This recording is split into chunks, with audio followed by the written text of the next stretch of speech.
On this week's podcast, we are joined by Benjamin Nash. Ben Nash is the founder of Bangerz Nash, which is a production company, and we talk about all things production, including art buying, usage, and what exactly a producer does. So sit back, open your ears, and enjoy.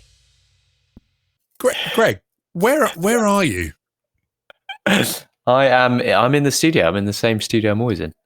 Why does it look so different? We put shelf up. Ooh, that's very exciting. It looks delightful, to be fair. We've been very slow at doing it, but we've been slowly trying to improve, and we acquired some architect drawers and some greenery and a large mirror and some shelving and some artwork. So it's kind of like, if I turn the camera around, the rest of the studio is still mayhem and chaos. But that's what happens when you share a studio with 6 people. Yeah, fair enough. I mean, you share with 6, or are you one of the 6? I'm one of the 6. Yeah, I have to forget about myself. I don't know why you're not forgettable. We're in a block of artists in inverted commas. It's a real hodgepodge of interesting characters. You've got jewelry designers, mad painters. I paint fear. You know that guy from Spaced? I'm pretty sure he's in the studio somewhere. Oh yeah, was it Brian? Yeah, Brian, who lived downstairs. Yeah, big fan. Yeah, all sorts of interesting characters. But in my studio, it is all photographers. So disparate bunch. We're all in it. It's very rare that there's more than 2 of us in it on the same day. Really? Yeah. So it's so funny because I've never worked. I actually, that's not true. I take that back. Never worked. No, I definitely have never done that. I've never worked a day in my life. I love my job so much. Hashtag best. Hashtag best. Hashtag back at it. Hashtag new at the office. I did share a studio with a bloke for 6 years, so actually quite a long time. So I should really remember that. Do you remember his name?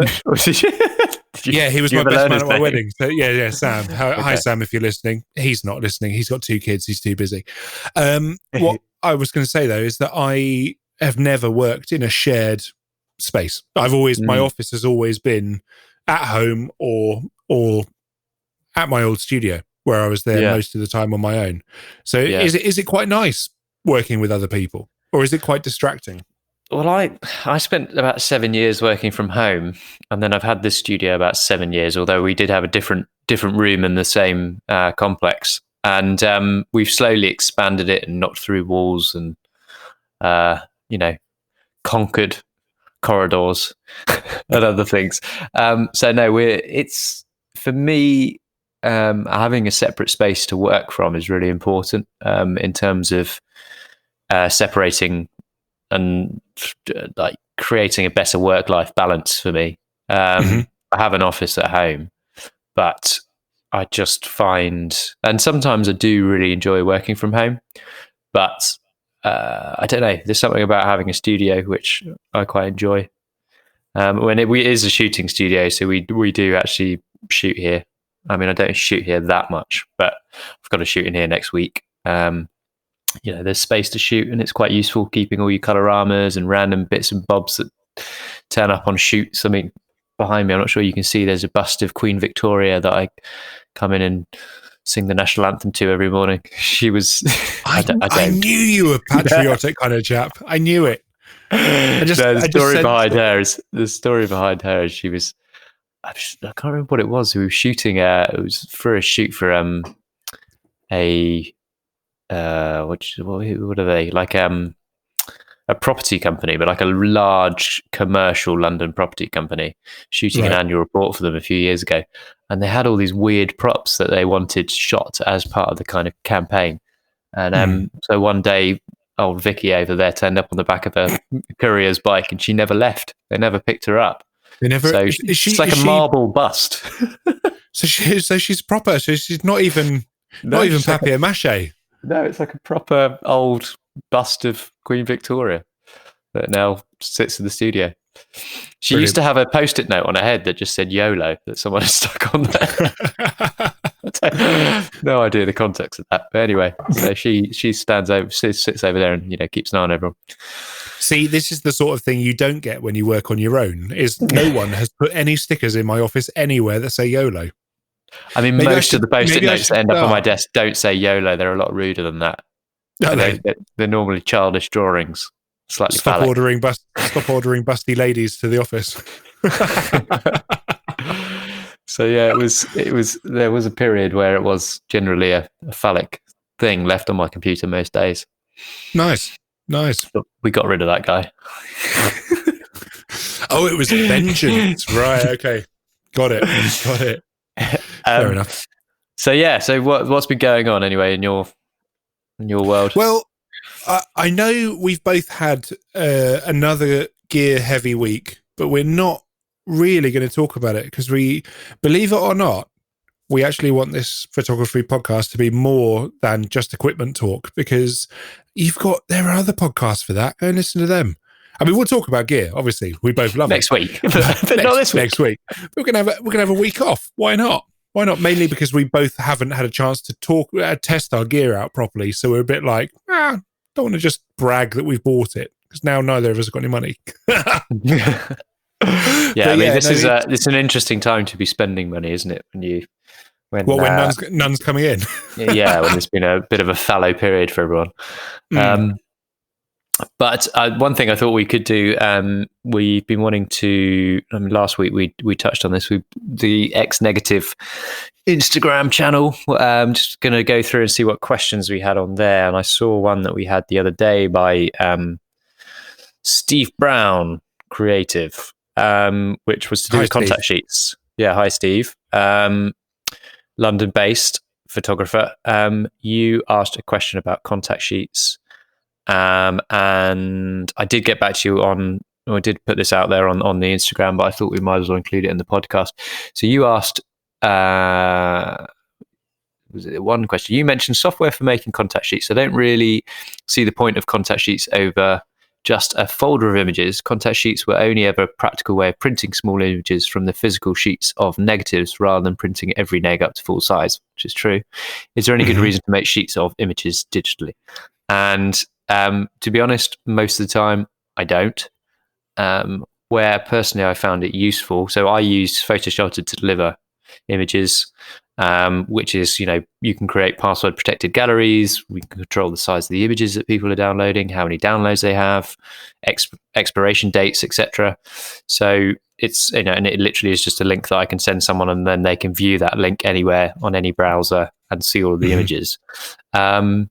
And it has all your EXIF data and all of that kind of stuff easily visible as well. So it's quite useful kind of piece of software for delivering images to clients. However, contact sheets occasionally are useful, I find, when you are certain agencies, certain art directors might prefer them. Some of them because they actually want to be able to print them out physically and then take them into a meeting. Sometimes if you're shooting loads of things that are very similar, it's actually easier to look at a contact sheet to see the minor variations between images. So you can, cast an eye over a contact sheet, and especially if it's like an A3 printed out contact sheet, the images are a relatively good size. You could have easily, 15 images on that contact sheet that people can quickly kind of go, right, that's the one, that's the shot from here. Yep. And I still use contact sheets when I'm shooting film, because that's how I archive everything. I have the contact sheet and then I have the neg sheet, so that back to back, so that when I look through I can immediately see what the negative is easily, and if I want, if the image I'm looking for is on there. What about yourself? Yeah, a mix of both. I still no, can you imagine that? No, I'm just bullshitting everyone. No, I still do use contact sheets. I still do use contact sheets a fair amount, because, like you say, with the minor variations, it's good if you have 12 images or 9 images on a sheet. It's fairly obvious which is the right one out of that. But a lot of the time, I just do send the low res. I just have a horrible worry that with some people, some clients I might send to low res, and ones that maybe don't use the photographers that much, and they might get the low res and be like, "Oh, cool, we've got the files," as in that's the finished output. Well, I always start my low res file name with low res. Yeah, and you hope brackets that's enough. Do not used. Yeah, because I don't really watermark stuff in the way that I might have done 15 years ago. I don't think anyone does. No one wants a watermark that takes up the whole center portion of the image. Do you remember when they used to get those kind of like, it would be like your signature and you'd kind of have it watermarked? I actually never had one. I never had one of them. For some reason, if you'd written it with a quill. I just used to put my full web address on them. I actually found, so I went for lunch with someone the other day and we were joking about press shots because I've just done a new one. Me smiling, holding a camera because I'm a photographer, guys. But my old press shots are possibly, I should just post one to the Instagram because it's fucking hilarious. Sorry about my language. It's really, really funny. It's me with film coming out of my mouth from 2006. What? Yeah, that's right. That's right. That was a few years before I got the world's worst photography-related tattoo. And if you ever get me drunk enough, I'll show you. Wow. It's that bad. Have I never shown you it? No. Do you want to see it now? Yeah, go on. Ready? This is not thrilling listening, but can I describe it to them? Oh my God. No, ready. Can I describe this to the listeners? I mean, you can if you want. It's pretty bad, right? I mean, judging by their reaction, but quickly before you do describe it, what I will say is it goes both sides. I know, right? What I say is, whenever I show people, first off, I always go, I was young, I needed the money, but also then I go, but photography, it just runs through me, right? And now you can describe it. Rip your top off and show people and be like, I wasn't joking, it does run through me. So for the listeners, Tom has a 35, actually I didn't look at the detail. Is it a particular roll of film? It's an Ilford XP2 roll. Yeah. So it's the black and white film you can get done in C41 chemicals. Because I used to be wait a minute, does it actually say that on there? Because I think there's room. If anyone wants, if any film companies are listening and they want to sponsor Tom, you could have your because effectively, okay, I need to explain what it is. It's a 35mm film canister with some of the film coming out. It on one of his shoulders. It then inexplicably goes into a hole in his neck and comes out the other side on the other shoulder. That is amazing. That's got to be the worst a branding on it. So if Kodak, wanted to own you, how much would you take? How much would it cost them? I mean, $2,000. No, I don't know, man. I don't know. It has got to be one of the world's, because I've met a lot of people who've gone, I've got a terrible photography tattoo, and I'm like, you haven't. You've got a photography tattoo. I've got a terrible photography tattoo. Yeah. Oh, wow. It's not like any of my other tattoos. I thought it was going to be something like Martin Parr's face on your back. No, or like out of Alan Partridge. I'm your biggest fan. Yeah, get away from me, you mentalist. No. Sadly, it really is terrible. Yeah. I didn't expect it to be that bad. What I will say is, years and years ago, when I used to be a music photographer, I toured the world, and on a few tours, we had a tattooist out. Actually, I've just realised this wasn't done by him. No, I can't even use the drunk. I can't even say I was really drunk, because Jim actually did great tattoos, but not that one. That's not a great tattoo. That was done in Brighton. Terrible. I actually asked for that. I genuinely thought that was a good idea. Anyway, who have we got coming up on today's show? That, folks, is why I have no tattoos. Very wise. Very wise. Poor life decisions. Oh, wow. Anyway, I don't know how we deviated from contact sheets onto tattoos, but there we go. We don't do contact sheets, but we do bad tattoos. I mean, if anyone's thinking of getting an exposed negative tattoo, Definitely do We'd it. love to see it. I will give you £5. Yeah, we'll in cash. We'll mention you in the show notes. There we go. Forever immortalized in the show notes. Oh dear. Right. Well, today's episode is a good one. It is. I would say it's already off to a banger. To be fair, I would stop it. I'd like. This one's a great one for anybody who is interested in learning about production and producers and art buying and usage. We cover all of those things. We're speaking this week to Ben Nash, who is the founder of Bangerz Nash, which is a production company. And he has an interesting history kind of working throughout various elements of the photography world. But I won't go into it too much because you'll hear it in the podcast. But there's loads of great kind of advice in there from him. So once again, if you guys have any questions after the show, then Instagram is the place to kind of put them at the moment. You can email them, but I haven't checked the email for about 3 months. Just send us an Instagram. It's way easier. Yeah, it's easier. So yeah, enjoy, guys. On today's show, we are very kindly joined by Ben Nash, who is the founder of Bangerz Nash.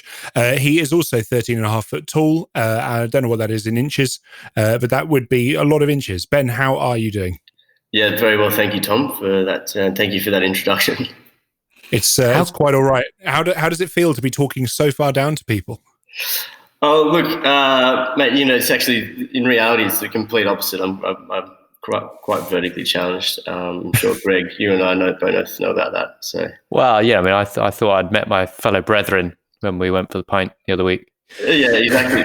both legs hanging off the bar stools. Yeah, it was good. Am I the tallest man in the room? You are in your room. I'm the tallest man in this room, actually. Ben? As am I, yeah.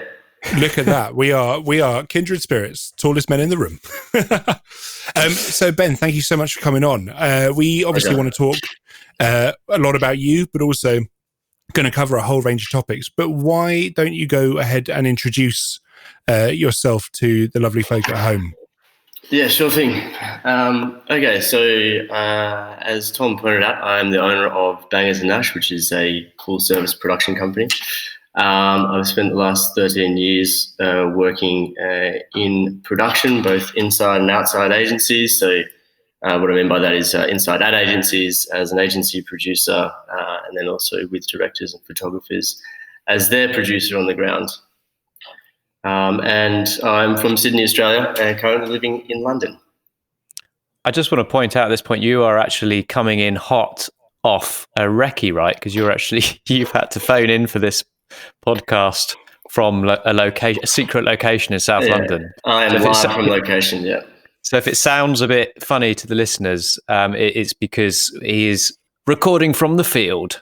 Yes, and I've made producer in action. I've made a makeshift studio surrounded by polyboards, not held up by anything. So if anyone opens a window, this whole thing could fall apart. If the camera goes blank, we'll send help. Yeah, please. So for our listeners who perhaps aren't so familiar with the term, or at least the kind of the job role of a producer, can you just explain a little bit about kind of the various aspects of production, what producers do, why they're important, that kind of thing? Yes, absolutely.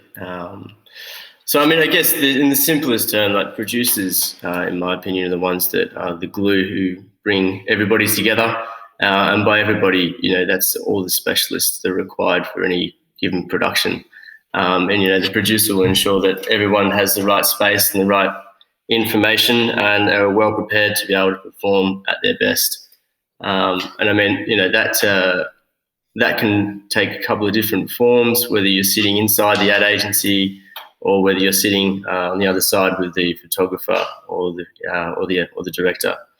And I think the more that as a producer you can understand the expectations up front, the more manageable the production is going to be down the line, because you can start to solve problems that that may or may not happen. And I think that's kind of one of the key skills to be able to sort of see into the future and sort of solve things that haven't happened yet. And I think, you know, the agency, ad agency producer and the external producer, they always work together. They're the two voices between both sides.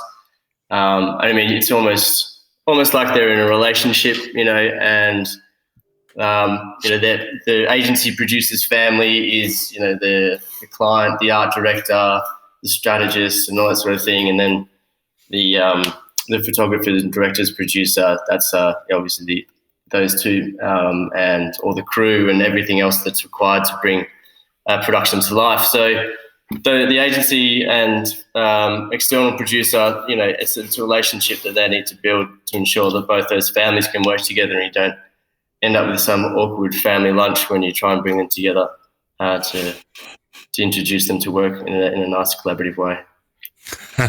Nice. Always avoid the drunk uncle. Yeah, exactly. I won't say who that is, but he's definitely in there. And your background was actually you were working in agency before you set up Bangerz Nash. So can you talk to us a little bit about your journey in the kind of production world and photographic, and I guess it's not just photographic now because you do moving image as well. The advertising world, I guess. Talk to us through that and how that's kind of led to where you are now. Yeah, of course. I mean, my history does involve both inside and outside before I started Bangerz Nash. And, you know, it started as when I was a junior producer at M&C Saatchi in Sydney. You know, and I was 20 at the time and had only really worked in a fruit shop and a couple of bars before that. So since the age of 20, this is all I've done. And, you know, so that means I've had, you know, a good time to focus on how this all works on both sides. But, you know, working at M&C in Sydney as an art buyer, for those who don't know what an art buyer is, it's basically a very fancy term for someone whose job it is to know about photographers and then commission the right one based on the brief from within the agency. And, you know, I found a great deal of satisfaction working with creatives and seeing them, you know, scamp up something, an idea or their vision, and then discussing that with the photographer, and then pulling together the production, seeing it through post, sending it to print, and then seeing it in real life. You know, it was just quite a cool experience to have. And, you know, I loved being that red thread, and I still do love being that red thread now, you know, as a producer. So that's kind of where I really fell into. I found out that I was quite passionate about playing this role. And then, so mates, what happened next? Well, you moved to London. When did you move to London? Well, I moved to London in 2015. You know, before that, I'd left Australia to try and be a producer in France. I tried to do the whole thing in another language in another city, but it already wasn't hard enough. So that was pretty fun. And then I had to leave because my visa expired. But, you know, that was great, and I managed to work a few days on the ground there, which is good. And then I was planning on coming back to Australia. My very generous brother let me stay on his couch for a couple of months until I got the job at Karmarama, and that's where I stayed for just over 4 years. You know, and there I had some amazing mentors and developed some lifelong friendships. But the main thing is, and the really important thing that I learned there was is how an agency runs, and, you know, and sort of the commercial side of creativity.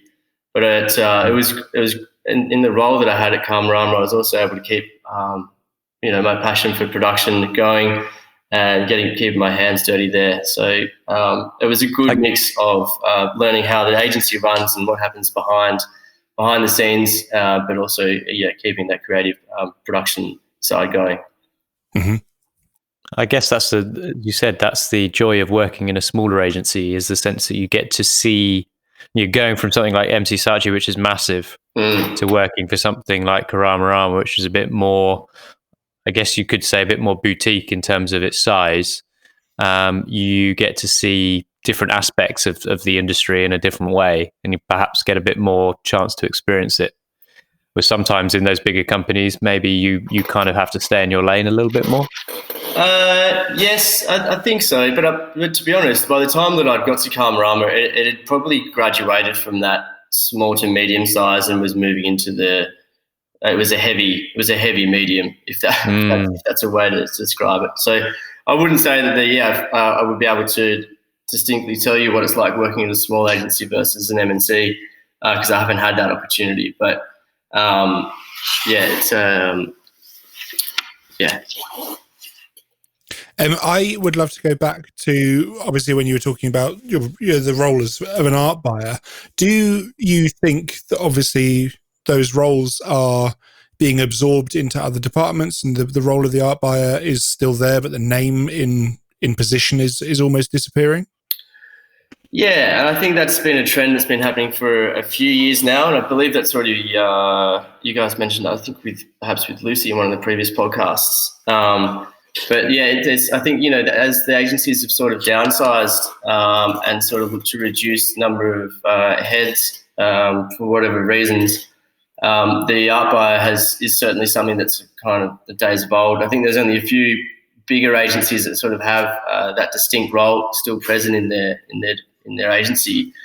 And what that does mean, it does have a knock-on effect, and I think that is particularly for photography as well. Because what you'd have is someone who's, as I mentioned earlier, is that their job is just to keep their finger on the pulse, who's the newest and latest, and who's developing new skills and techniques from a photography point of view, and then how do you match that to the creative brief? Now, if you've got someone working on that and focusing on that, then you're obviously going to yield quite a good result. But then if you take that roll away and then put it on someone else's docket of things to do who's already completely stacked, then you're going to sort of lose that craft, and it's going to be an afterthought. So I think what agents are finding now is that you've also got people moving and not really staying in their roles very long, but it's also there isn't necessarily always a distinct point of contact at an agency who's going to take on that role to introduce the new photographers and hear everyone out and arrange, meetings to share the folios of their roster.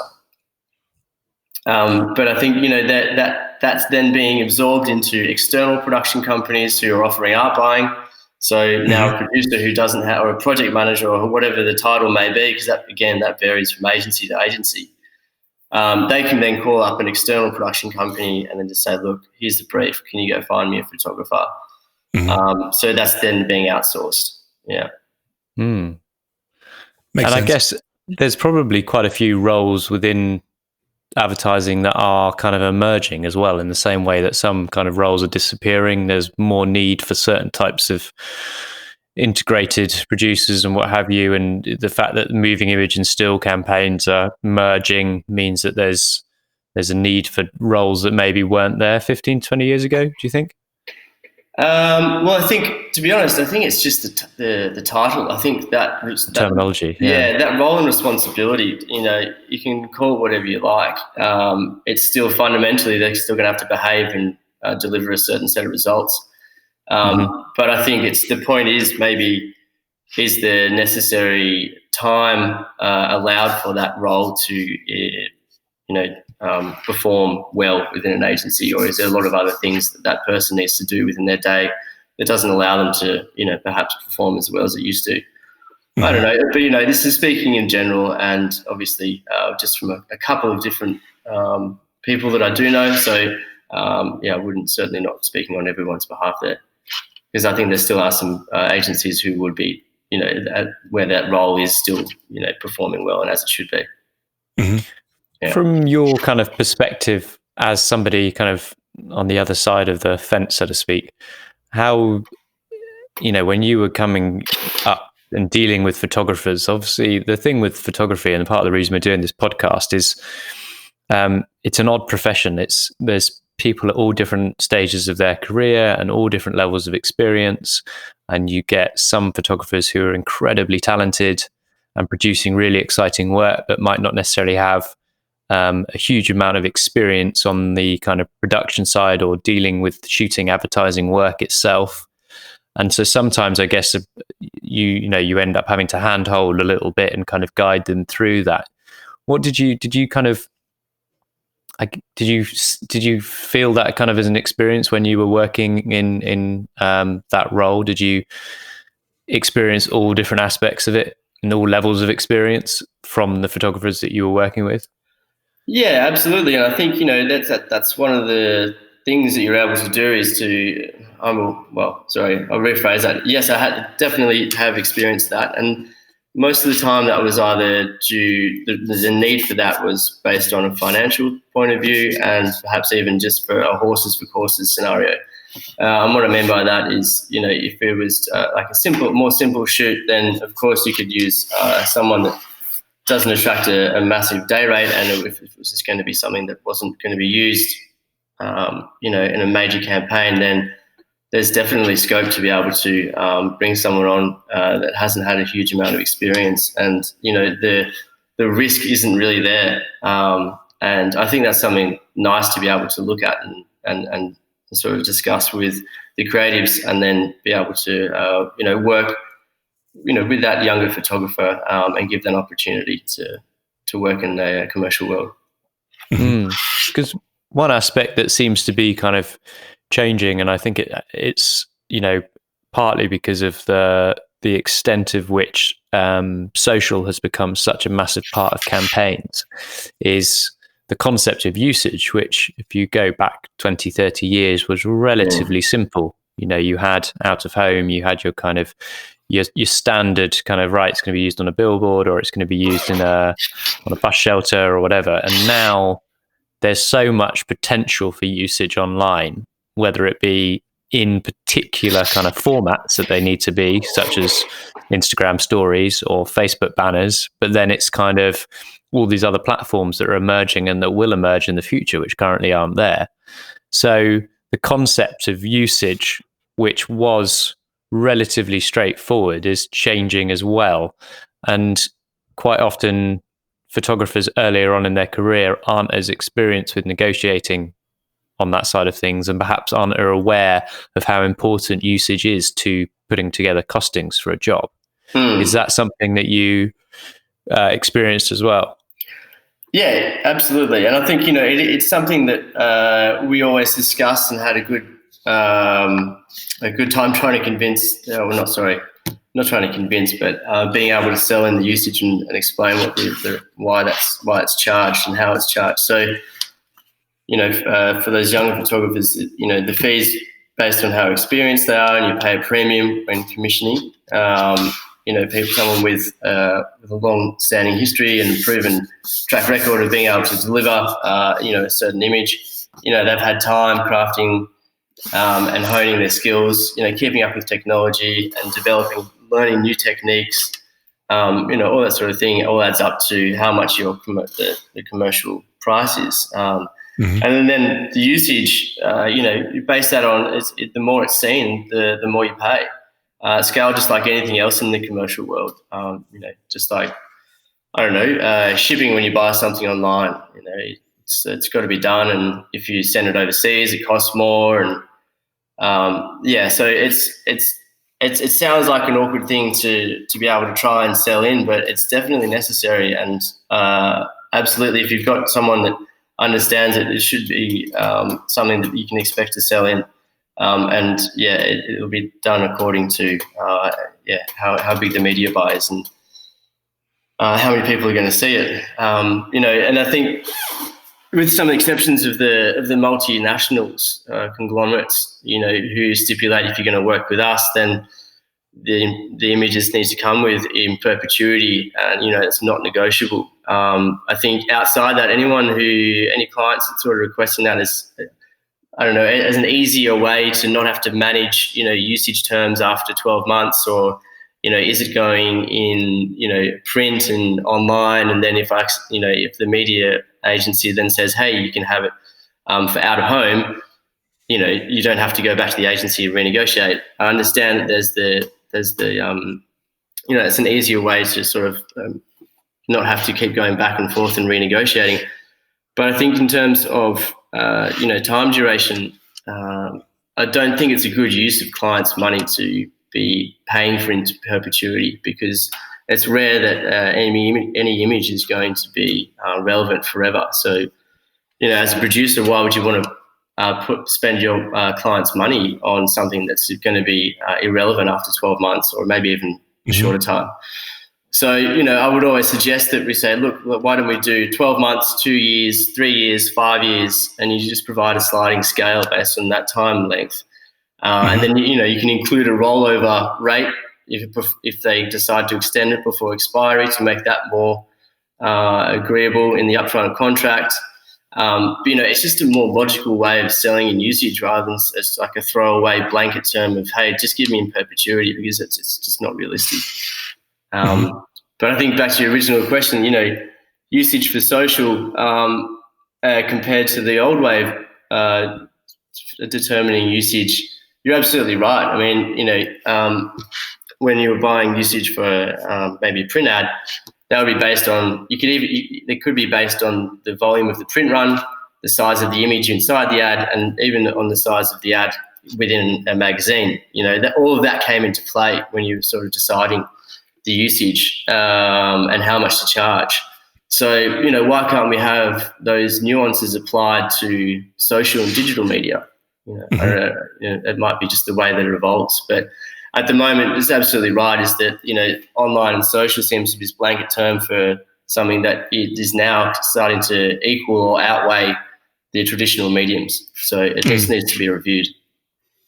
Yeah, it's a tricky one though. How do you review it? Do you do it on a size of account? You do it on reach? Because the problem is you might have, a very large company who doesn't have a large social presence, and they're then obviously going to be paying pittance in comparison to, a small company who've got a huge social influence.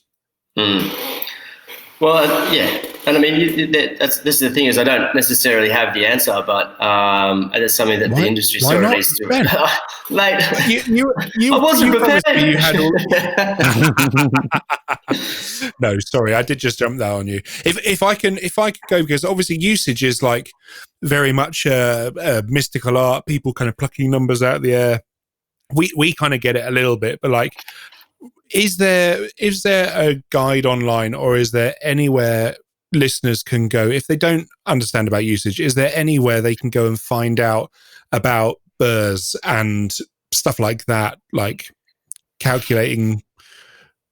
Yeah, absolutely. There's the AOP usage calculator. It's useful and it gives you an idea, but it's never going to hold up in court, or it's not ever going to be something that you can provide a link to when you're trying to send a trying to sell in your costs. It just helps you illustrate. The more you add, the bigger the percentages are, and if you can. If you've got your BUR, you can sort of get an idea of how it scales based on everything that you add into it. That is a very good point, because it is very outdated and the fees are crazy high in comparison to what currently can be achieved. But to use it as a guide to see how it can be multiplied or kind of ratioed up is a great idea. Yeah, it's just the mechanism. It just gives you an idea of how to, exactly. It breaks it down to territory, duration. All that sort of mediums. But again, I think that does need a bit of a review. But other than that, it's not. I mean, this is why you have a good agent, or you can come to a production company. I mean, I'm not going to tell you which one to go to, but Bangerz Nash.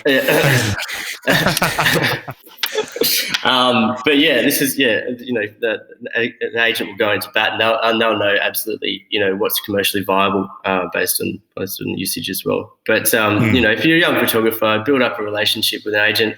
Everyone's here to help in the industry, which is what you guys have done with this podcast anyway. So I think that was one of the reasons you made incepted the podcast, was to sort of help everyone and just show that not everyone has all the answers, and everyone's here to help each other based on all of our collective experiences together. So say we had some of our listeners kind of, they get some traction on Instagram, It seems to be a place where lots of people. God, I sound old. Seems to be a place where lots of people get work from. My God, there's this thing called the internet. Wait till you hear TikTok, Greg. Yeah. Oh dear. If say that there are kind of people get jobs through all sorts of mediums online now, where people will come through and they say, "Listen, I've seen your work that you did on this. We're a small business. We're looking to do this shoot." Where does something like Bangerz and Nash come into that, in terms of if there was a photographer who suddenly gets approached by quite a big brand to do a shoot, at what point do they reach out to somebody like yourself or your company to say, and what role does your company then take? Because obviously you said that you're kind of an all-encompassing production house. Uh-huh. So talk us through that in terms of what that actually looks like for somebody who's never necessarily worked with a producer. Yeah, sure. What can they expect from you? Do you turn up on your unicycle juggling, and or when do they get to see your lovely tashed face? Please tell me that's how you turn up. Oh, look, I will do anything. If the brief calls for it, right? So you heard it here first. Yeah, there's no editing in this days. I probably shouldn't have said that. Can we put an asterisk on the anything? And then, can we put that? Did you turn up in the Bangerz Nash spandex? Like a superhero. No, that hasn't been printed yet. Maybe in the show notes we can put an asterisk to what anything means. Massive disclaimer. Does not mean anything.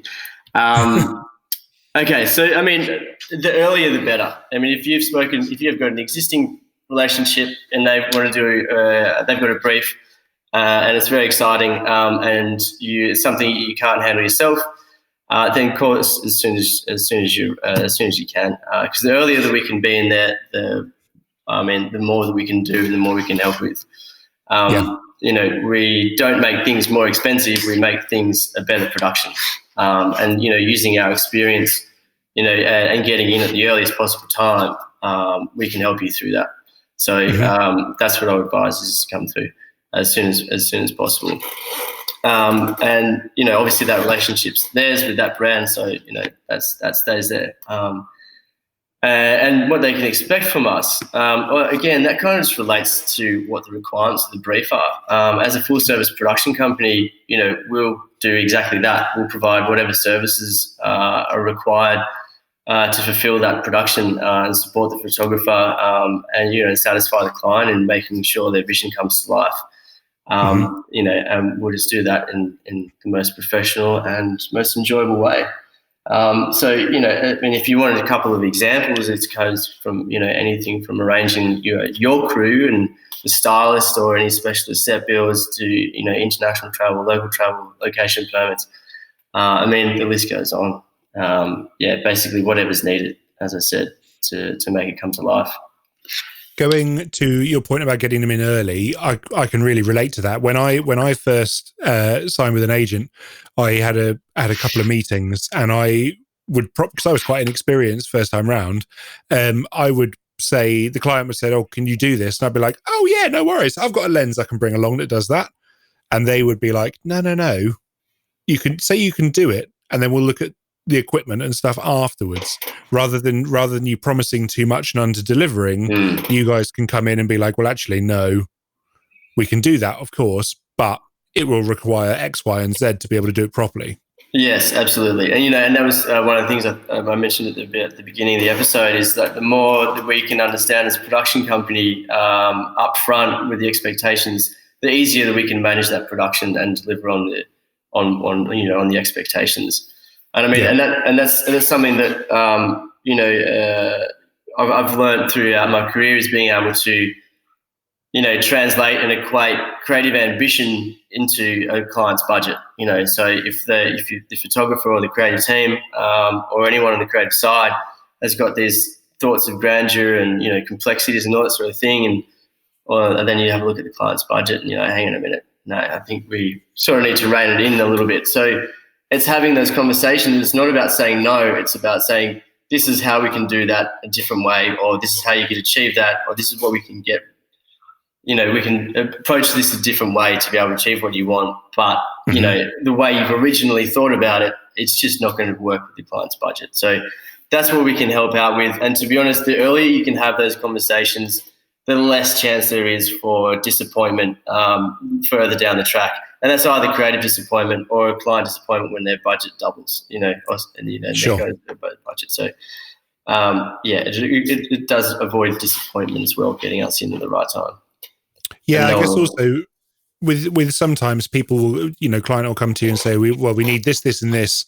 And then you'll go back and say, well, it's going to cost you this much. And you kind of go, oh, well, can you do it for that? And you'll be like, well, actually, no. But if you were to lose this part of the job, then we can do the rest for that. And so it's, sometimes they might include things that actually they don't really need. It's more like a wish. That's right. Inflate the cost.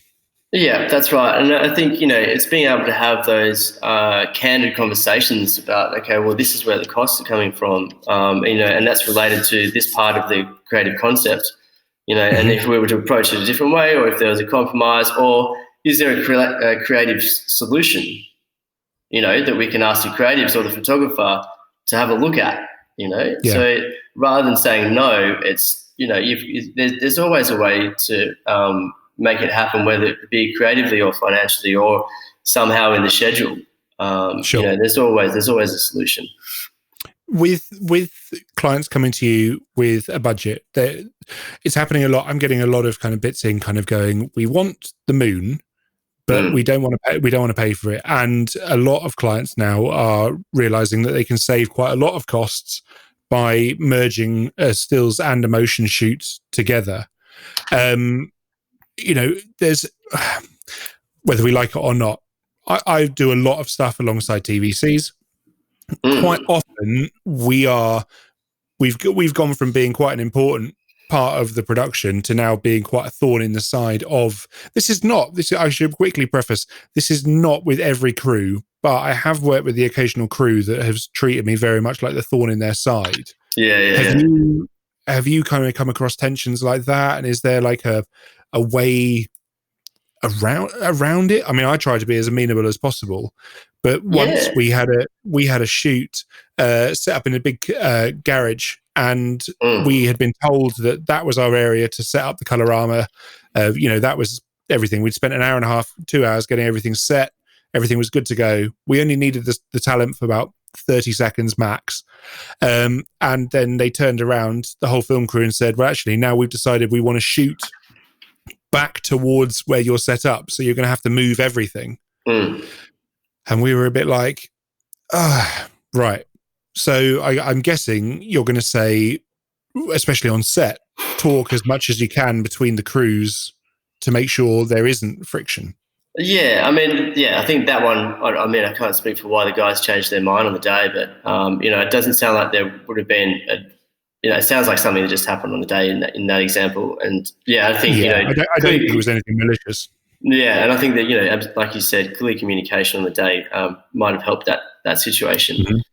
Pre-production as well, I think, on those kind of jobs. And again, it's another area that frequently gets lost because of budget constraints, is that sometimes, having to educate a client as to why pre-production is important, especially if you're shooting alongside television, just because how do you make a timetable where you're sharing talent and sharing space, like, you were there, Tom, without having pre-production? Because in theory, those problems then get ironed out because the video crew know what their angles are, where they're shooting, the storyboard, etc., gets signed off. And of course, there might be changes on the day, but generally, you have to kind of have nailed all of that in pre-production. And that's why that is so important. But so often on those kind of jobs, there might not be the budget to have pre-production days or the time.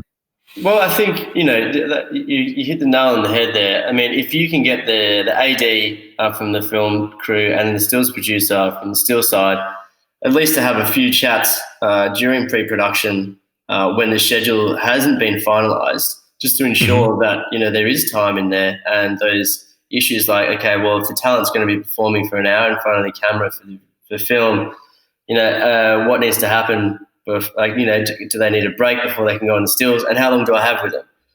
and can we bring in lighting and all that sort of thing. So it's a conversation, it's a grown-up conversation you can have without any pressures of time during pre-production, and then you can build that into the schedule rather than trying to retrofit something that, is going to be, like you said, thorn in the side of any film crew, because all they want to do is their job. And then you've got someone who's not in the schedule coming in there and trying to, and messing up that, then of course they're going to treat you like a pain, because you are a pain.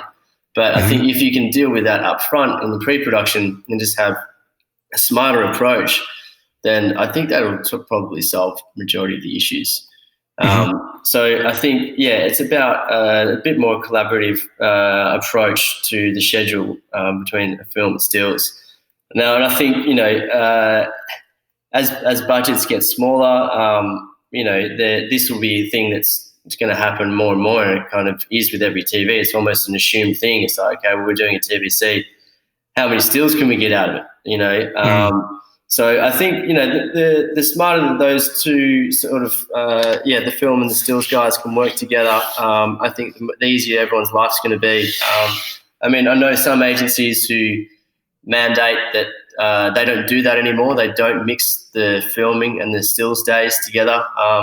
And that works very well, but that's got to come from the top. And the clients understand that and they respect that for the various reasons that the agencies implemented that rule.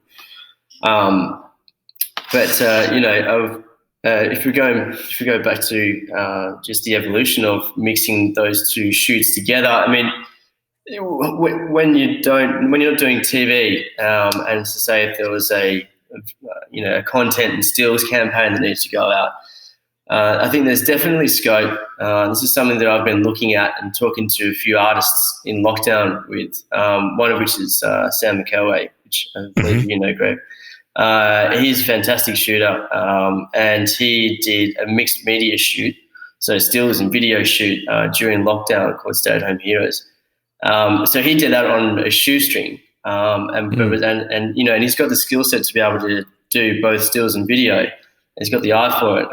But then if we were to, I was talking to him about, what happens when we put budget behind that and we put, the adequate crew behind that, how much better could that be?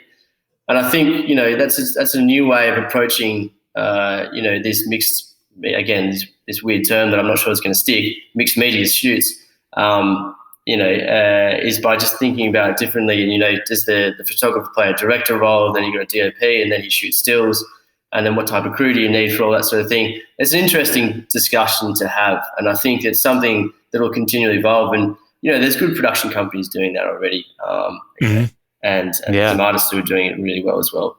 So I think that's probably more going to be the way things are going. And, as photographers develop their skills into moving image, because now that's being requested more and more, I think it's in everyone's best interest to sort of start working a little bit more collaborative together and get on the front foot of, the evolution that is happening due to the budget restrictions and the evolution due to, the media channels and how, ads consumed. Because as we said, the still stuff isn't quite as big as it used to be.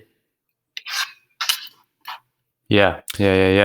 I love that campaign of Sam's. Actually, maybe we can post it. The picture that he did and shot in his kind of. Actually, just got a missed call from him. His ears are burning. His ears are burning. I'll call you back, Sam. So another aspect, I guess, that's kind of really important these days on shoots and on set, and it's something that we've discussed before on the podcast, is kind of diversity and inclusivity on set. How do you see that changing from your kind of position as a producer? Like, have you seen much development with that? Are things getting better? Are people more open to kind of hiring diverse crews, etc.? Well, I really hope so. They certainly should be. And I think, if I equate it back to how I got into the industry, which was just knowing somebody, right? And it was just it was my older sister's mate who had a position, and I knew the position was coming up, and so she offered it to me, and I took it. So I think having a more diverse, roster of people, employees is just going to increase as, that filters through. So, it'll take some time, and it's happening. But I'd like to think it's just going to become more and more normal, and it's just a weird thing to be saying. It's a long time before, this color of your skin is as innocuous as the color of your hair, and I think that's kind of what it should be viewed as. But it's and I think, from my point of view as well, for anyone who works on a campaign, it doesn't matter whether you're in the ad agency or on the production side, the external production side, everyone contributes to that shot or that video or that film in some way. So I think it's really important, that you've got diversity all the way through from the CMO at the brand, the junior creative in the agency down to the runner in the production. I mean, if you've got everyone who's from the same background and shares the same point of view, I mean, you're going to end up with something pretty vanilla, and it's not a true reflection of society. So it's really important that you've got everybody that's involved in that production is as diverse as possible. Yep, agreed. Absolutely. And even if you took just a simple example of people sitting around a dinner table for a food shot, that looks so different in lots of different cultures. So it'd just be good to it needs to be that needs to be translated in what is produced in the ad. It needs to come across rather than the traditional thing that we've seen for years and years. That can be quite interesting when you're on a shoot and you're dealing with the kind of cultural nuances of one particular client's, expectation of what they want compared to what might be kind of what you would be expecting to do on a particular shoot. That can sometimes be quite interesting and eye-opening, but probably don't want to go down that rabbit hole too much. In terms of kind of where you see things going within the industry, have you got much? I mean, we've touched a bit on the kind of the mixed media, as you called it, productions, or multimedia productions, I guess everyone else calls it. Yeah. You don't call it mixed grain bread, do you? You call it multi-grain bread. Don't compare photo shoots to bread. So do you think, I mean, what's your feeling on the kind of future of photography and the role of the photographer themselves? I mean, it's always kind of interesting, as there was a time when people were saying, all right, well, cameras are getting so good that we'll just pull stills from the red camera. And then very quickly people realized that actually that doesn't necessarily work that well, partly from a technical point of view, but partly because you tend to frame stuff totally differently when you're filming versus when you're shooting images. They're different mediums, therefore they have a different style, or a different, in a way, if you were thinking about it like a language, they've got a slightly different dialect. And you can't just kind of, blaze through with that one dialect expecting everybody to understand it, because it's not nuanced enough.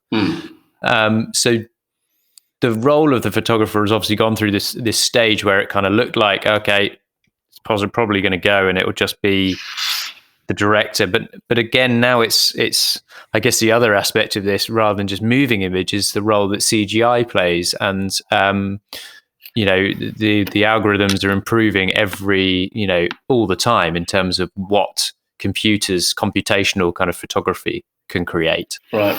So perhaps the actual need for someone to be stood there clicking the button is, in some ways, that idea of somebody is maybe going out the window, and maybe it's going towards what kind of somebody who is a creative visionary who has the idea but also has the technical know-how. I mean, where do you see it kind of going?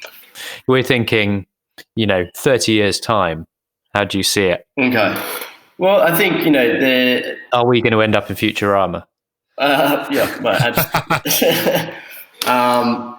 I would say, like you say, would there be a need for someone to stand in front of a subject and click a camera? Probably not. I mean, we're already seeing that with, shoots via correspondence. You've got the director, sitting across the Atlantic And, by all accounts, if it was, depending on what type of shoot it was, you could actually have a robot on an arm, right? And so you wouldn't even need anyone in that studio. You probably need someone to come and set it up. But if you fast forward far enough, you're going to have, that could be totally automated, even if you need to with, like you were suggesting, the evolution of CG. But you're still going to need that someone who plays the photographer's role now, and the photographer now is doing something very mechanical and, is there in a physical sense around the subject, and so they can feel everything there. But, once that's all removed by technology, that photographer just becomes someone who is just the creative director or the visionary, like you said. So, I mean, and then, does the media even cross the realms of printed dots and digital pixels into human cells or brainwaves? Who knows? But that's getting deep. Yeah, that's getting very deep, mate. Very deep. But I guess sorry. I was just going to say, it's just the one way to have to sort of try and figure out where it's going is something that's been spoken about a lot in all the podcasts as well. Is if you had a look at how Instagram has come to be and how it exists, it was the development of the smartphone and how accessible they have become, and then also the improved network coverage. Both of those things together allow Instagram to exist. Without both of those, you wouldn't be able to have high definition photography or video streaming in the middle of nowhere or on the train when you're bored. So that platform wouldn't exist. So it's just maybe even trying to figure out how technologies, where that's going to evolve, and what certain things will be, will come about that's going to provide a new medium and a new platform. And then how do artists create to inject into that? I guess the virtual reality is going to probably play an increasingly large role in kind of augmented reality. Yeah, for sure. But it's always very hard to kind of predict the unknown, like predict a future that you can't even imagine. I mean, if you went back 100 years and asked someone to predict the future, they wouldn't have come up with the internet. No, or Instagram. Yeah, exactly.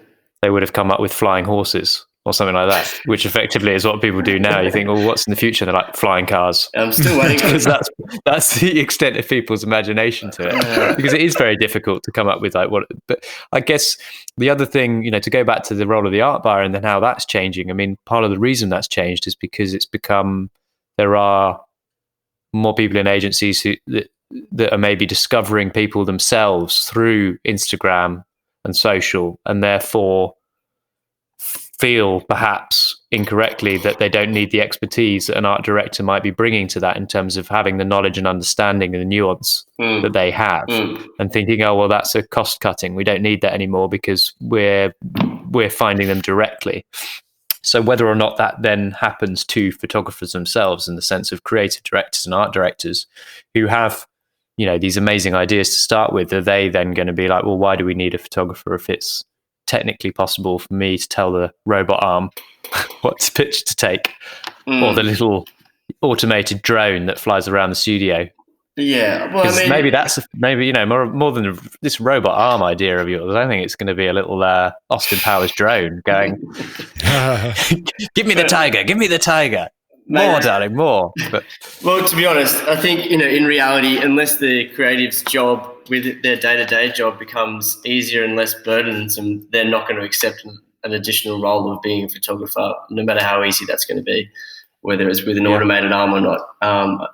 So unless as I said, unless their role sort of becomes a little bit easier, that they're not going to want to take on another bit of responsibility. And, I think, I can't speak for creators, but I think what they get out of commissioning an artist like director and photographer is a different interpretation and how to bring their concept to life. And that's all based on that artist's work and their, what they do personally and how they perceive a particular concept. So it's like an injection into any creative concepts. Creative will have something, they're very proud of it.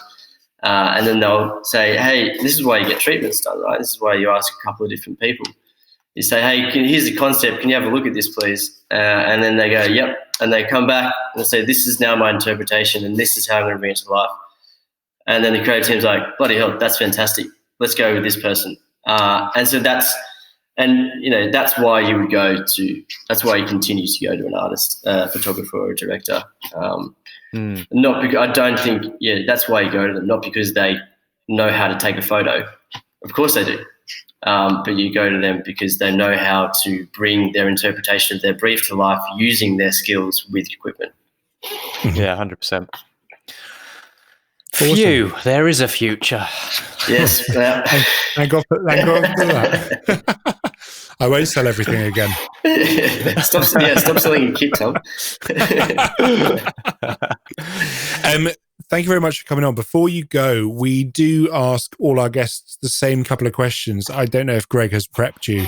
These are coming, but as a regular listener, we appreciate, you know what we're going to ask you. Mm-hmm. So do you have a desert island book?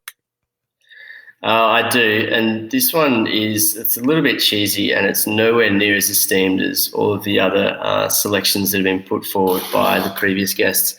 And I think, if you're lonely on an island, I thought about this. If you're lonely on an island, you kind of want to, you want some company. Is this the bit where you tell us it's Razzle? It's Razzle. It's not a Helen Newton book, is it? No.